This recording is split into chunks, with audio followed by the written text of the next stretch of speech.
Биз сиздерге суроолорду берели. Бүгүн биз Жогорку Кеңештин депутаты Кожобек Рыспаев тууралуу социалдык тармактарда кандай тасмалар тараганда, интернет колдонуучулары ага карата кандай пикирлерин калтыргандыгы боюнча кыскача айтып өтөбүз. Рыспаев Кожобек Жайчыбекович 1963 жылдын 25 январында Чүй облусунун Жайыл районундагы Суусамыр айылында туулган. Жогорку билимдүү. 2010 жылы Ар Намыс саясий партиясынын тизмеси боюнча 5-чакырылыштагы Кыргыз Республикасынын Жогорку Кеңешинин депутаты болуп шайланган. 2015 жылдын 4-октябрында Кыргызстан социал-демократиялык партиясынын тизмеси боюнча 6-чакырылыштагы Кыргыз Республикасынын Жогорку Кеңешинин депутаты болуп шайланган. Кыргыз Республикасынын Жогорку Кеңешинин отун энергетика комплекси жана жер казынасын пайдалануу боюнча комитеттин төрагасы. КСДПдан депутат болуп келген Кожобек мырза өткөн жылы бул партиянын тизмесинен чыгарылган. Буга анын партиянын максаттарына каршы аракеттери себеп болгону айтылган. Кто следующий? Может, оптом всех?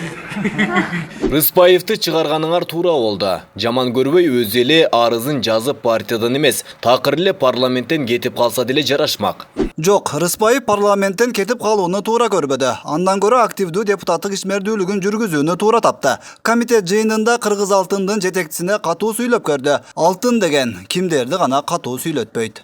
Сиздин аппаратыңызда 120 киши деп атат. Мен азыр комиссия менен барам. О, шайлоо жакындап, депутаттар кыймылдап башташыптыр. Кыймылдап баштаганда да ар кырдуулугун көрсөтүп кыймылдашат да. Мисалы Кожобек Рыспаевдин бир өзгөчө таланты бар экени белгилүү. Бул мандат ээси көптөн бери бир канча жолу Куудул Күмөндөр Абыловду туурап жүрөт.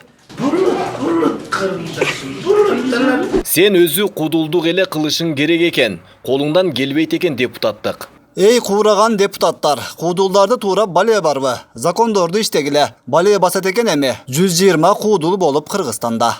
Куудулдардынго көп болгону жакшы деңизчи, бирок парламентте куудулдук кылууга мүмкүн болбогон жагдайлар толтура эмеспи? Таланттуу Кожобек мырза муну жакшы түшүнүп, экономика үчүн бардык адамдарга баруу керектигин айткысы келген. Инвестор үчүн уранды казууга да тоскоолдук кылбоо зарылдыгын айткан жайы бар.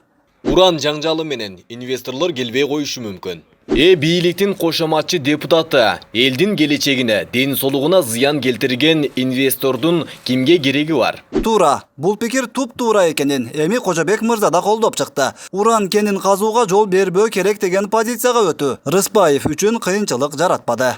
Şu gölдү эко зона эле кылып койбойлубу? Экологический зона кылып, бир кумтөр жетет. О, хатаң көрө. Канча маскаңыз бар, Кожобек мырза. Бир туруп аны, бир туруп муну сүйлөй берет экенсиз да. Дагы интернетти күнөөлөп койгонуңуз жакшы экен. Күнөө чындыгында интернет колдонуучуларында да болушу мүмкүн. Бирок азырынча бул желени колдонуп жаткандарды жоопко тартуу жагы тактала элек. Ал эми кеңге байланыштуу кимдер жаза алып жатканын депутат Рыспаев мындайча сүрөттөгөн. Мазыраваш экология эмне экенин түшүнбөгөн.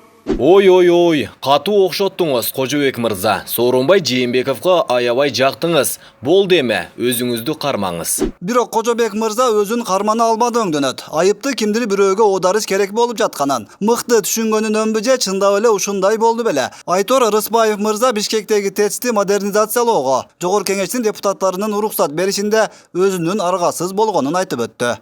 Колубутту бурап Коюңуз эме, сабыр кылыңыз, Байкуш Кожобек Рыспаев. Демек сизди мажбурлашкан турбайбы? Азыр эми ким мажбурлап атат? Колу бутуңузду бурап, ушинтип айт деп да бирөө буйругандыр. Жүзү жок адам экениңизди ушинтип эле көрсөтүп коесуз да. Ары жокко айла жок дечү беле.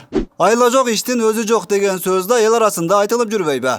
Рыспаев мырза айыппулдардын өлчөмүн төмөндөтүүнүн айласын табуу керектигин белгилеп, көпчүлүктүн колдоосуна татыган. штрафтарды, айыппулдарды кайта карашыбыз керек. Бакылдайсыңар, эптеп эле элге көрүнүш үчүн. Анткени шайлоо жакындап келатат да, результат жок. Телевидение үчүн сүйлөп коюу көпчүлүккө оңойдой сезилгени менен, анын артында жоопкерчилик турганын да түшүнүү зарыл эмеспи? Кожобек мырза мыйзам баарына бирдей экенин айтып, мыйзамдуулук боюнча көп жакшы сөздөрдү билдирип жүрөт. А бирок кээде мыйзамдын баарын эле сактай берүүгө мүмкүн болбой калат өңдөнөт. Мисалы, унаа терезелеринин караңгылатылышы. Парламентте калп айткандан уялбаган депутат эми камеранын алдында уялып калдыңбы? Бетиңди жашырып, түшө калып ырдап салбадыңбы? Же күмөндөрдү туурай койсоң болмок экен. Сен артистсиң го. Уялганы туура эле го. Бирөөгө уят болууну ким кааласын? Бирок социалдык тармактарда Кожобек Рыспаев бир топ кесиптештери менен Японияга барып, мейманканада тамеки тарта коюп, айып пул төлөп келгени тууралуу маалымат тарап кеткен болчу. Мен чекпейм. Ошон үчүн аны деген тастыктап, ана маалымат бериш керек деп атам. Неси болсо да япондорго бизди уят кылдыңар да. Силердин артыңардан такыр эле жакшы сөз укпас болдук го. Жакшы сөз укпасак да жакшы обон угууга мүмкүнчүлүк бар. Анткени депутат Кожобек Рыспаев комузда ырдап көңүл көтөрүүгө толук шыктуу. Кыйратыпсыңар, ырдап бийлеп жүрө бергиле. Ушинтип жүрүп Кыргызстан 20 жылга артка кетти. Элдин шору шорподой куруп, талада иштеп жүрөт. Силердин айыңардан. Бул кабинет иштеш үчүн бөлүнгөн. Бул болсо комуз чертип отурса, анан кантип өнүгөт элек, аябай өкүнүчтүү. Өкүнүүгө шашпаңыз. Депутат Рыспаев маанилүү маселелерди чечүү менен да алектенип жүрөт. Мисалы, борбордогу жолбун иттерден тез арада арылуу керектигин парламентте көтөргөн. Иттен көп неме жок. Адамдан ит көп.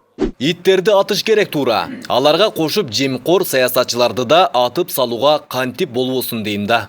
Баракелде, жок дегенде иттерди жоготууга жара калача. Азаматсыз Кожобек Рыспаев. Иттер үчүн мен сизден ыраазымын. Туура түшүнгүлө. Өткүрбек Рахманов, 7 канал.